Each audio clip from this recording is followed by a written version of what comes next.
Hello, അസ്സലാമലൈക്കും. Welcome back. ഇന്നത്തെ വീഡിയോയിലേക്ക് എല്ലാവർക്കും സ്വാഗതം. ഇന്ന് നമ്മൾ ചെയ്യുന്നത് നമുക്ക് എത്ര കഴിച്ചാലും മതി വരാത്ത ഒരു ഐസ്ക്രീമാണ് മാംഗോ ഐസ്ക്രീം. അപ്പോൾ അതെങ്ങനെ ഉണ്ടാക്കുന്നതെന്ന് പെട്ടെന്ന് നോക്കിയിട്ട് വരാം. അതുപോലെ തന്നെ നമ്മളുടെ ഐസ്ക്രീം സീരീസിലെ 4th ഐസ്ക്രീമാണ് കേട്ടോ ഇത്. ഇതിന് മുന്നേ 3 ഐസ്ക്രീംസും കൂടെ പോസ്റ്റ് ചെയ്തിട്ടുണ്ടായിരുന്നു. അപ്പോൾ അത് കണ്ടിട്ടില്ലാന്നുണ്ടെങ്കിൽ കണ്ടു നോക്കണം. അപ്പോൾ ഐസ്ക്രീം ഉണ്ടാക്കാൻ തുടങ്ങുന്നതിന് മുൻപായിട്ട് നമ്മൾ വിപ്പിംഗ് ക്രീം ബീറ്റ് ചെയ്യാൻ വേണ്ടി യൂസ് ചെയ്യുന്ന ബൗളും അതുപോലെ തന്നെ ബീറ്ററിൻ്റെ ബ്ലേഡും കൂടി കുറച്ച് നേരം ഫ്രീസറിൽ വെക്കുന്നുണ്ട്.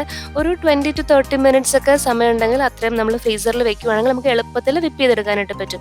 ഇനി വേണ്ടത് ഞാനിവിടെ 2 മാങ്ങയാണ് എടുക്കുന്നത്. അത്യാവശ്യം വലിപ്പമുള്ള 2 മാങ്ങ എടുക്കുന്നുണ്ട്. പിന്നെ അതുപോലെ തന്നെ വിപ്പിംഗ് ക്രീം ഒരു 250 ml ഒക്കെയാണ് എടുക്കുന്നത്. പിന്നെ മാംഗോ എസൻസും വാനില എസൻസും. മാംഗോ എസൻസ് ഇല്ലെങ്കിലും കുഴപ്പമില്ല കേട്ടോ. നമ്മളൊരു ഫ്ലേവർ കൂടാൻ വേണ്ടിയിട്ട് മാംഗോ എസൻസ് ആഡ് ചെയ്യുന്നുണ്ട്. കാരണം മാംഗോ എസൻസ് അത്ര എല്ലായിടത്തും അവൈലബിൾ ആയിട്ടുള്ളതല്ല. ഇനി ഞാൻ ആ 2 മാങ്ങയും നല്ലതുപോലെ ഒന്ന് കട്ട് ചെയ്തിട്ട് മിക്സിയിലിട്ട് കൊടുക്കുക. നമുക്ക് നല്ലതുപോലെ ഗ്രൈൻഡ് ചെയ്യണം. ഇവിടെ ഒട്ടും തന്നെ വെള്ളമൊന്നും ചേർക്കുന്നില്ല. അതിലേക്ക് ആഡ് ചെയ്ത് കൊടുക്കുന്നത് ഒരു 1/2 കപ്പ് പാൽ ആഡ് ചെയ്യുന്നുണ്ട്. പിന്നെ നമ്മൾ ഒരു 1/2 കപ്പ് പാൽ ആഡ് ചെയ്തിട്ട് അതിൻ്റെ കൂടെ ഒരു 6 ടേബിൾ സ്പൂൺ പാൽപ്പൊടിയാണ് ആഡ് ചെയ്യുന്നത്.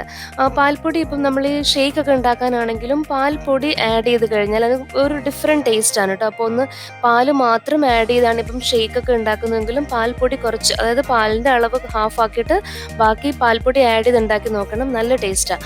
പിന്നെ അപ്പോൾ ഞാൻ പാൽപ്പൊടി ആഡ് ചെയ്തു. പിന്നെ അതുപോലെ തന്നെ വാനില എസൻസ് ആഡ് ചെയ്യുന്നുണ്ട്. വാനില എസൻസ് ഒരു 1/2 ടേബിൾ സ്പൂണും അതുപോലെ തന്നെ മാംഗോ എസൻസ് ഒരു 1 ടേബിൾ സ്പൂൺ ആഡ് ചെയ്യുന്നത്.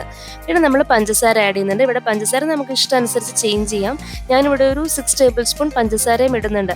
ഇത് ബാക്കി ഐസ്ക്രീംസിനൊക്കെ വെച്ച് നോക്കിയാൽ ഇതിനകത്ത് നമ്മൾ യൂസ് ചെയ്യുന്ന മധുരം കുറവാണ്. കാരണം ഇവിടെ മാങ്ങയ്ക്ക് ഓൾറെഡി മധുരം ഉണ്ടല്ലോ. അതുകൊണ്ട് തന്നെ കണ്ടൻസ്ഡ് മിൽക്ക് ഒന്നും ആഡ് ചെയ്യേണ്ട ആവശ്യമേ ഇല്ല. ഇനി ഇത് നല്ലതുപോലെ ഒന്ന് ഗ്രൈൻഡ് ചെയ്തെടുക്കണം.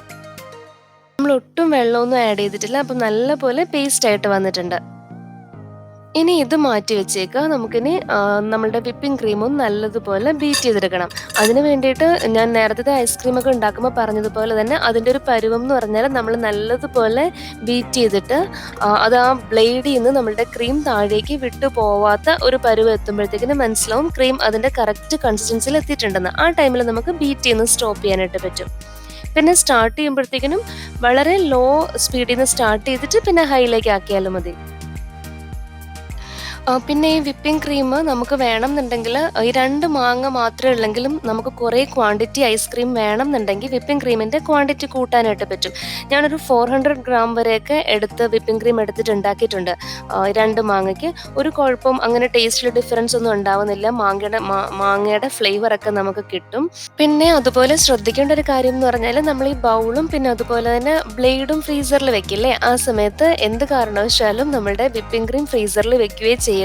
വിപ്പിംഗ് ക്രീം ഫ്രീസറിൽ വെച്ച് കഴിഞ്ഞാൽ പിന്നെ നമ്മൾ എടുത്തിട്ട് വന്നാൽ എത്ര ട്രൈ ചെയ്താലും അത് പ്രോപ്പറായിട്ടൊന്ന് വിപ്പ് ചെയ്ത് കിട്ടാനായിട്ട് ബുദ്ധിമുട്ടാണ്. അത് നമുക്ക് താഴെ വെച്ചാൽ ചില്ലറുണ്ടെങ്കിൽ ചില്ലറിൽ വെച്ചാലൊക്കെ മതിയേ. അപ്പോൾ ക്രീം ഒരു പരുവം അതിൻ്റെ ഒരു പ്രോപ്പറായിട്ടുള്ള പരുവം എത്തിക്കഴിഞ്ഞാൽ നമുക്ക് സ്റ്റോപ്പ് ചെയ്യാം. എന്നിട്ട് അതിലേക്ക് നമ്മൾ നേരത്തെ അരച്ച് വെച്ചേക്കുന്ന മാങ്ങയുടെ കൂട്ടില്ലേ, അത് ഇതിലേക്ക് ആഡ് ചെയ്ത് കൊടുക്കാം. ഇനി നല്ലതുപോലെ ഒന്ന് മിക്സ് ചെയ്ത് ചേർത്താലും മതി. വളരെ സ്ലോലി ഫോൾഡ് ചെയ്ത് ചേർത്താലും മതി. ഇത്രയേ ഉള്ളൂ പണി. ഇതിനകത്ത് അങ്ങനെ ഒരുപാട് ബുദ്ധിമുട്ടൊന്നുമില്ല. അതുപോലെ തന്നെ ഒരുപാട് ഇൻഗ്രീഡിയൻസിൻ്റെ ആവശ്യമില്ല. പിന്നെ എക്സ്ട്രാ മധുരമൊന്നും നമ്മൾ ആഡ് ചെയ്യേണ്ട മാങ്ങയായത് കാരണം. മാങ്ങ കിട്ടാനുണ്ടെങ്കിൽ ഉറപ്പായിട്ടും ട്രൈ ചെയ്ത് നോക്കണം. പിന്നെ ഇത്രയും ഈ ഐസ്ക്രീംസ് ഒക്കെ നമ്മൾ വീട്ടിലുണ്ടാക്കി കഴിഞ്ഞാൽ പിന്നെ നമുക്ക് പുറത്തുനിന്ന് വാങ്ങാനേ തോന്നില്ല കേട്ടോ. വീട്ടിലെ ഐസ്ക്രീമിന് തന്നെയാണ് ടേസ്റ്റ് നമ്മൾ വെളിയിൽ നിന്ന് വാങ്ങുന്നതിനെക്കാട്ടിലും. പിന്നെ നമുക്കൊരു കോൺഫിഡൻസ് ഉണ്ടാവുമല്ലോ, ഇതിനകത്ത് നമ്മൾ എന്തൊക്കെ സാധനങ്ങൾ ആഡ് ചെയ്തേക്കുന്നത്, ആവശ്യമില്ലാത്തൊന്നും ആഡ് ചെയ്തിട്ടില്ല എന്നൊക്കെ അറിയുമ്പോഴത്തേക്കിനും വെളിയിൽ നിന്ന് വാങ്ങാനായിട്ട് തോന്നത്തേ ഇല്ല. ഞാൻ ഇനി പോപ്സിക്കിൾ മൗൾഡിൽ വെക്കുന്നുണ്ട്. അതിലേക്ക് ജസ്റ്റ് മാറ്റുന്നുണ്ട്. പിന്നെ ബാക്കിയുള്ളത് ബൗളിലാക്കിയും വെക്കുന്നുണ്ട്. 3 എണ്ണത്തിന് മാത്രമേ ഹാൻഡിൽ ഉണ്ടായിരുന്നുള്ളൂ. ഒരെണ്ണം മിസ്സായി. അപ്പോൾ അവിടെ ഞാൻ നമ്മുടെ ഐസ്ക്രീം സ്റ്റിക്കില്ലേ, അതാണ് വെച്ച് കൊടുക്കുന്നത്. അപ്പോൾ ഇത് ഫ്രീസ് ചെയ്ത് വരാനുള്ളൊരു ക്ഷമയില്ലാത്ത കാരണം മനു വന്നിട്ട് അവൻ ആവശ്യമുള്ളത് കുറച്ച് അന്നേരം തന്നെ എടുത്ത് കൊണ്ടുപോകുന്നുണ്ട്. കാരണം അത് അല്ലാതെ നമ്മൾ ഫ്രീസ് ചെയ്യാതെ കഴിക്കുവാണെങ്കിലും നല്ല ടേസ്റ്റാണ് കേട്ടോ. അതിൻ്റെ ഒരു കൂട്ടിന് നല്ല അടിപൊളി ടേസ്റ്റാണ്. അപ്പോൾ ഞാൻ ആ ബൗളിലേക്ക് ഫുൾ ഒഴിച്ചു കൊടുത്തു. അപ്പോൾ അത് നിറഞ്ഞിട്ടുണ്ട്. വേണമെങ്കിൽ നമുക്ക് ശരിക്കും പറഞ്ഞാൽ ഇത്രയും എടുത്ത ഒരു ക്വാണ്ടിറ്റി നോക്കിയാൽ കാണാൻ പറ്റും. എൻ്റെ കയ്യിൽ ഇത്രയും ഈ വലിയ ബൗൾ നിറയെ കിട്ടി. പിന്നെ പോപ്സിക്കിളിൽ ഒഴിച്ചു. പിന്നെ വേറൊരു ഗ്ലാസ്സിലൊരു ഹാഫ് ഗ്ലാസ് ഒക്കെ എടുത്തു. പിന്നെയും മിച്ചമുണ്ട്. അപ്പം അതിനും ആവശ്യക്കാരുണ്ട്. അപ്പോൾ അത് കാരണം അത് ഞാൻ ഫ്രീസറിൽ വെക്കുന്നില്ല. ഇത്രയാണ് നമ്മൾ ഫ്രീസറിൽ വെക്കുന്നത്. ഇതൊരു ഓവർനൈറ്റ് ഒക്കെ ഇരിക്കുവാണെങ്കിൽ അതാണ് നല്ലത്. ഇല്ലാന്നുണ്ടെങ്കിൽ ഒരു 8 hours എങ്കിലും കഴിഞ്ഞിട്ട് എടുത്താൽ മതി. അന്നേരമേ ഉള്ളൂ അതിൻ്റെ ഒരു നല്ലതുപോലെ ഒന്ന് ഫ്രീസായി കിട്ടുള്ളൂ. നമ്മൾ ഫ്രീസറിൽ നിന്ന് എടുത്തിട്ട് വന്നതിന് ശേഷം ഒരു 10-15 മിനിറ്റൊക്കെ വെളിയിൽ വെക്കുന്നതാണ് നല്ലത്. അതിൻ്റെ ഒരുപാട് തണുപ്പൊന്നും മാറിക്കിട്ടാനായിട്ട്. അങ്ങനെയാണെങ്കിൽ മാത്രമേ നമുക്ക് സ്കൂപ്പ് ചെയ്യുമ്പോഴത്തേക്കിനും എളുപ്പത്തിൽ കിട്ടുള്ളൂ. പിന്നെ ഇവിടെ ഞാൻ അങ്ങനെ റാപ്പിംഗ് പേപ്പറൊന്നും വെച്ചൊന്നുമില്ല, ക്ലിംഗ് റാപ്പൊന്നും വെച്ചൊന്നുമില്ല. അപ്പം ഇതിനകത്ത് അങ്ങനെ ഐസ് ക്രിസ്റ്റൽസ് ഫോം ചെയ്യുവാണെങ്കിലും നമ്മൾ വെളിയിൽ വെച്ച് ഒരു 10-15 മിനിറ്റ് കഴിയുമ്പോഴത്തേക്കിനും ആ ഐസ് ക്രിസ്റ്റൽസ് അഥവാ ഉണ്ടെങ്കിൽ തന്നെ അതങ്ങ് പോയിക്കോളും. ഇനി ആ പോപ്സിക്കിൾസ് ഒന്ന് പെട്ടെന്ന് വിട്ട് കിട്ടാനായിട്ട് ഞാൻ കുറച്ച് വാം വാട്ടറിൽ അതിൻ്റെ മൗൾഡ് ഒന്ന് ഇറക്കി വെക്കുന്നുണ്ട്. ഒരു 1 മിനിറ്റൊക്കെ അത്രയും വെച്ചാൽ അതിൻ്റെ ഉള്ളിൽ തന്നെ നമുക്കിത് വിട്ട് കിട്ടും. കാരണം ഇല്ലാന്നുണ്ടെങ്കിൽ അത് കിട്ടാൻ പാടാണ്. ഇത് ഫുൾ മെൽറ്റായി വന്നു കഴിഞ്ഞാലേ നമുക്കിത് എടുക്കാൻ പറ്റുള്ളൂ. ആ സമയത്ത് നമ്മളുടെ സ്റ്റിക്കിൽ പ്രോപ്പറായിട്ട് ഐസ്ക്രീം ഉണ്ടാവത്തുമില്ല. അപ്പോൾ അതുകൊണ്ടാണ് കുറച്ച് വാം വാട്ടറിൽ വെക്കുന്നത്. പിന്നെ അതുപോലെ നമ്മൾ സ്കൂപ്പ് ചെയ്യുന്ന ടൈമിലും നമ്മളുടെ സ്കൂപ്പർ ജസ്റ്റ് ഒന്ന് ആ ഒരു വാം വാട്ടറിൽ ഒന്ന് ഡിപ്പ് ചെയ്തിട്ടെടുത്താൽ നമുക്ക് എളുപ്പത്തിൽ ആ ഒരു ബോൾ പോലെ സ്കൂപ്പ് ചെയ്തെടുക്കാനായിട്ട് പറ്റും.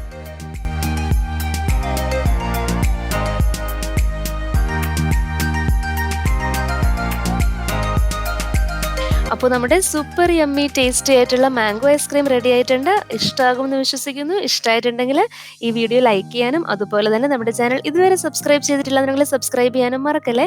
വീണ്ടും നമുക്ക് മറ്റൊരു അടിപൊളി വീഡിയോ ആയിട്ട് കാണാം. കാണുന്നത് വരേക്കും take care and stay safe.